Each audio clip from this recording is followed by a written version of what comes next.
नमस्कार, मैं जनप्रता शिवम गौतम। और जिस तरीके से कांग्रेस में पिछले दिनों देखने को मिल रहा था कि एक नेता कुछ कहता है, दूसरा कुछ और कह देता है और तीसरा इन सब से अलग राय रख देता है, वही हालत कांग्रेस में होती दिखाई दे रही है। कांग्रेस पार्टी की तरफ से मुख्य प्रवक्ता रणदीप सुरजेवाला ने प्रधानमंत्री नरेंद्र मोदी द्वारा 3 कंपनियों के दौरे पर सवाल उठाए थे, लेकिन उसी पार्टी के एक वरिष्ठ नेता और जो विदेश मामलों की समिति है उसके भी सदस्य और पुराने मंत्री रहे आनंद शर्मा ने प्रधानमंत्री के इस कदम की तारीफ की और ये कहा कि ऐसा करके उन्होंने भारत के वैज्ञानिकों का, उन फ्रंटलाइन वॉरियर्स का हौसला बढ़ाया है। और ये जरूरी भी है कि भारत में इतनी संस्थाएं हैं जो वैज्ञानिक शोध करके तमाम वर्षों से मेहनत कर रही हैं और उसी की वजह से पूरी दुनिया को ये जो टीके बनेंगे वो सस्ते दर पर मिल पाएंगे। और उन लोगों का हौसला बढ़ाकर, उनकी हौसला अफजाई करके प्रधानमंत्री ने एक अच्छा काम किया है। हालांकि बाद में आनंद शर्मा ने इस पर सफाई देने की कोशिश की, क्योंकि इस बात के बाद में, इस ट्वीट के बाद में कांग्रेस पार्टी में खलबली मच गई और आनंद शर्मा उन 23 नेताओं में शामिल हैं जिन्होंने पिछले दिनों पार्टी नेतृत्व से बदलाव की मांग की थी, पुनर्आत्ममंथन के लिए कहा था और ये कहा था कि पार्टी की पुनर्संरचना की जरूरत है, क्योंकि पार्टी जिस तरीके से पिछले चुनावों में प्रदर्शन कर रही है उसके लिए किसी न किसी को तो जिम्मेदारी लेनी पड़ेगी और किसी न किसी को ये दायित्व भी उठाना पड़ेगा कि पार्टी को दोबारा से खड़ा कैसे करना है। ये जो लोग थे उनमें आनंद शर्मा के अलावा गुलाम नबी आजाद, कपिल सिब्बल और सलमान खुर्शीद जैसे लोग थे और इन लोगों ने भी तमाम वो सवाल उठाए थे जिसके बाद इनकी आलोचना हुई थी। अहमद पटेल ने यह कह दिया था कि इन लोगों को माफी मांगनी पड़ेगी और बाद में इन लोगों ने अपनी सफाई भी दी थी। हालांकि बाद में इन लोगों को पार्टी के महत्वपूर्ण पदों से, महत्वपूर्ण समितियों से हटा दिया गया था। आनंद शर्मा का इस तरह तारीफ करना और दूसरी तरफ रणदीप सुरजेवाला का कुछ और कहना, ये उसी बात को दर्शाता है कि कांग्रेस में अब बड़े स्तर पर विरोधाभास पैदा हो चुके हैं और तमाम वो नेता जो पहले विरोध की इच्छा रखते हुए भी विरोध की हिम्मत नहीं दिखा पाते थे और पार्टी लाइन के आगे सोनिया इज कांग्रेस की रणनीति पर चलते हुए, जैसा कि पहले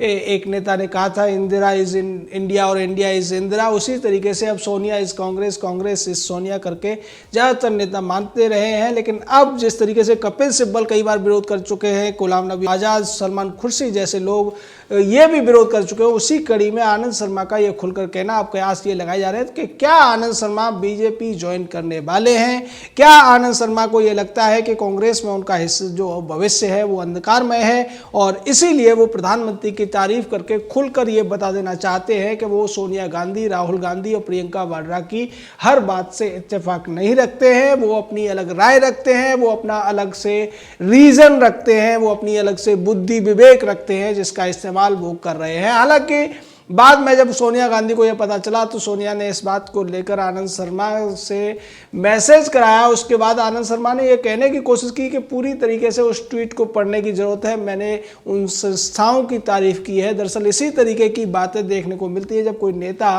अंदर से कुछ होता है, बोल जाता है और उसके बाद पार्टी का दबाव पड़ता है तो वो सफाई देने लगता है। दरअसल प्रधानमंत्री नरेंद्र मोदी 3 कंपनियां जो कि भारत में कोरोना वैक्सीन बना रही हैं, उन 3 कंपनियों का प्रधानमंत्री ने दौरा किया था। 2 कंपनियों का दौरा हैदराबाद में हुआ था और तीसरी कंपनी का दौरा करने के लिए वो पुणे पहुंचे थे। उन्होंने वैज्ञानिकों से, जो डॉक्टर्स हैं, उनसे जानकारियां ली थी और उन्हें कहा था कि वो जल्दी से मानवता के भले के इस काम को और ज़्यादा गति प्रदान करें। सरकार की तरफ से जो भी मदद उन्हें चाहिए होगी वो सरकार देने को तैयार है। इसका मतलब यह है कि जल्दी ही कोरोना का वैक्सीन बाजार में आएगा और बाजार में आएगा तो वो लोगों को भी मिलेगा। इसी बात की तारीफ आनंद शर्मा ने की थी। लेकिन सोनिया गांधी के परिवार को और कांग्रेस की उस कोटरी को जो कि सोनिया के चंगुल में है या सोनिया के इशारों पर काम करती है या सोनिया की चाटुकारिता करती है, उसे इस तरीके की बातें पसंद नहीं है। उन्हें यह लगता है कि प्रधानमंत्री की तारीफ करने का मतलब है कि आप भारतीय जनता पार्टी की तारीफ कर रहे हैं। यही बात थी कि रणदीप सुरजेवाला ने इस पूरे मामले पर सवाल उठाने की कोशिश की थी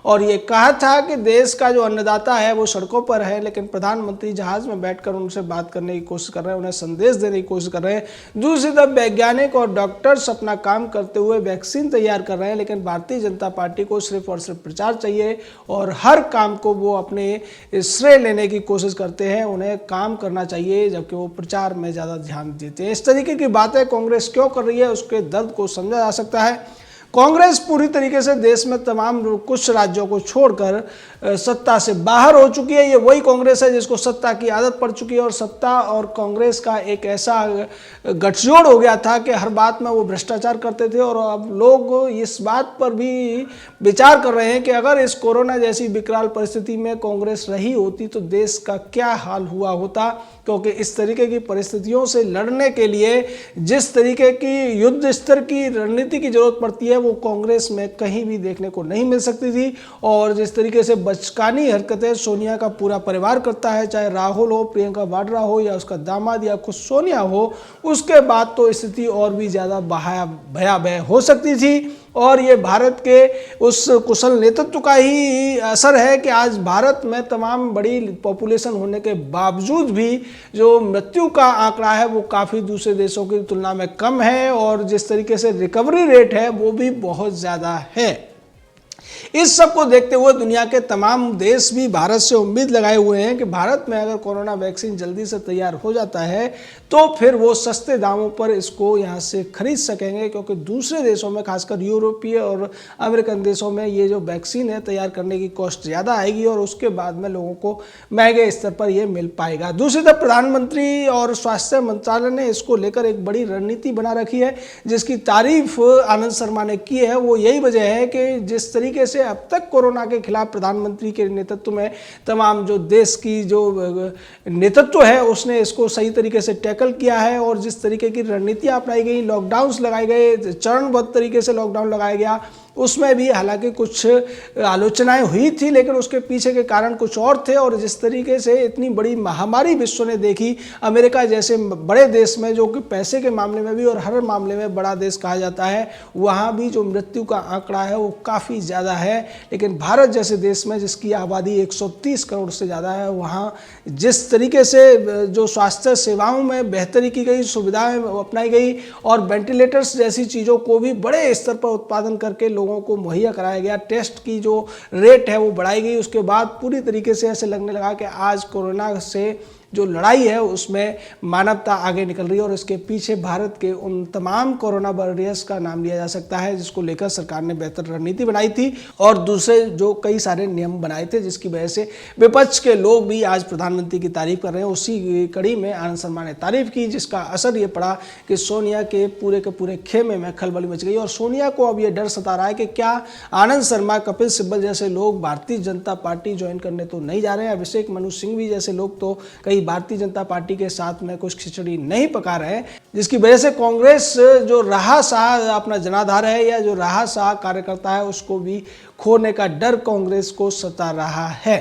लेकिन दूसरी तरफ इस पूरे मामले में जिस तरीके से केंद्र सरकार ने अब वैक्सीन के आने की बात जब अंतिम चरण में चली रही है तो इसको लेकर बड़ी रणनीति बनाई हुई है। कोरोना वैक्सीन के आने का समय अब नजदीक आता जा रहा है, इसको लेकर सरकार पूरी तरह से स्पष्ट रणनीति बना चुकी है और 5 चरणों में 5 विभिन्न स्तर के लोगों को ये वैक्सीन शुरुआत में दिया जाएगा। सबसे पहले ये वैक्सीन डॉक्टर्स को, जो कोरोना वॉरियर्स हैं, जो कोरोना के फाइट में डॉक्टर्स, नर्सेज वगैरह जो स्टाफ लगा हुआ है उसको दिया जाएगा। उसके बाद ये जो वैक्सीन है ये उन सफाई कर्मियों को और दूसरे जो हेल्पिंग जो लोग हैं उनको दिया जाएगा जो इस पूरे मामले में तंत्र का काम कर रहे हैं। उसके बाद नंबर उन लोगों का आता है जो देश की सेवा में लगे हुए हैं, सेना के और सैनिक बलों के जो जवान हैं जो बहुत ज़्यादा फील्ड में रहते हैं और जिनके सबसे ज़्यादा खतरा है, क्योंकि हमने देखा है कि इतना सब होने के बावजूद पुलिस और फोर्स के जो जवान हैं वो निश्चित तौर पर सड़कों पर खड़े होकर खुले में रहकर इस लड़ाई के, जब लोग घरों में बैठे हुए थे तब भी वो अपनी लड़ाई लड़ रहे थे, देश की सेवा में लगे हुए थे। उनका नंबर तीसरे नंबर पर आएगा। उसके बाद नंबर आएगा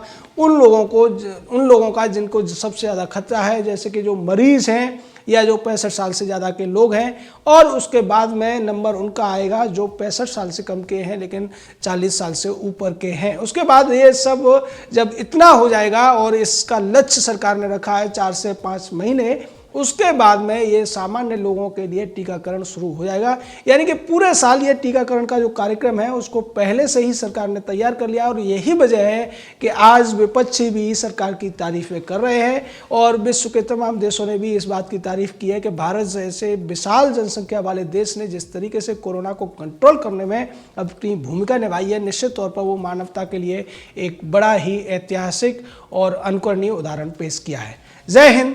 जय भारत।